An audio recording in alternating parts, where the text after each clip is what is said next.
السلام علیکم ورحمۃ اللہ وبرکاتہ۔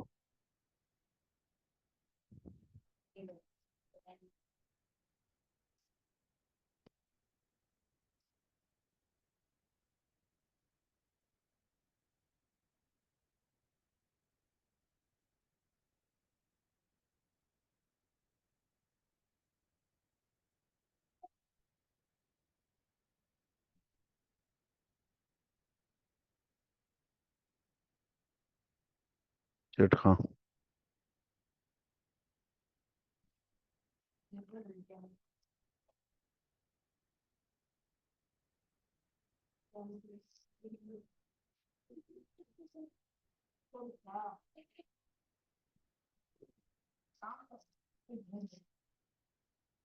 بسم اللہ الرحمن الرحیم۔ کتاب المغازی باب چل رہا تھا، باب فضل من شہد بدرن۔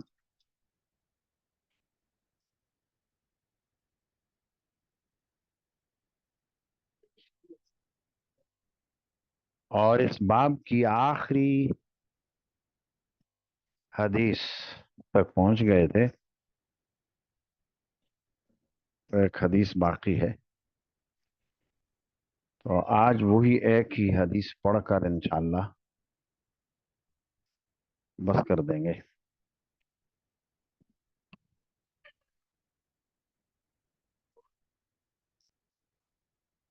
وقال اللیث قال حدثني یونس عن ابن شہاب۔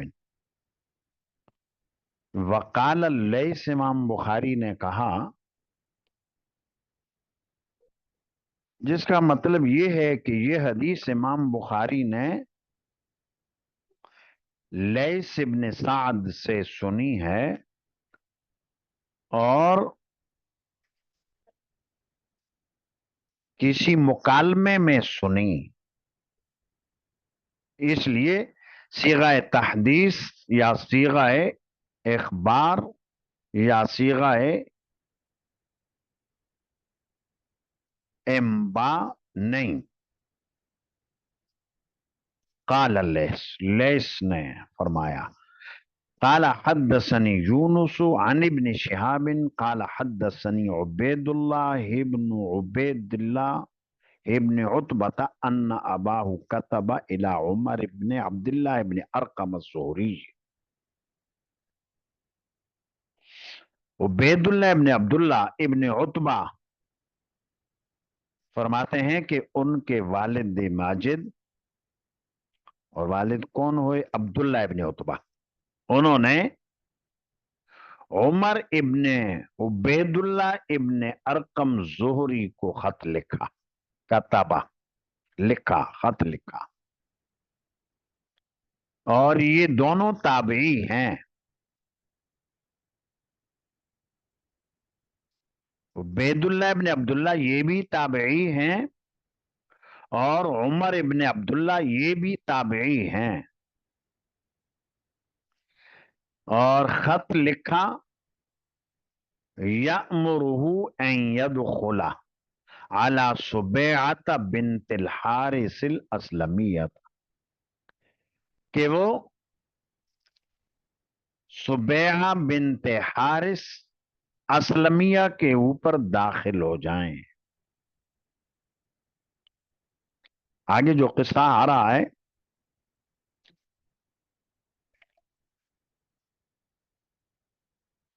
اس قصے کا تعلق بھی براہ راست غزوہ بدر سے نہیں ہے۔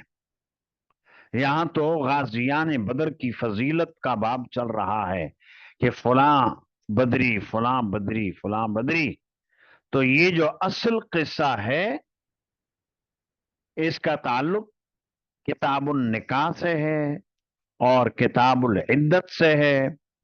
البتہ امام بخاری رحمۃ اللہ علیہ نے یہ حدیث یہاں پر ذکر کی، بدریین کی فضیلت کی ایک معمولی سی مناسبت تھی،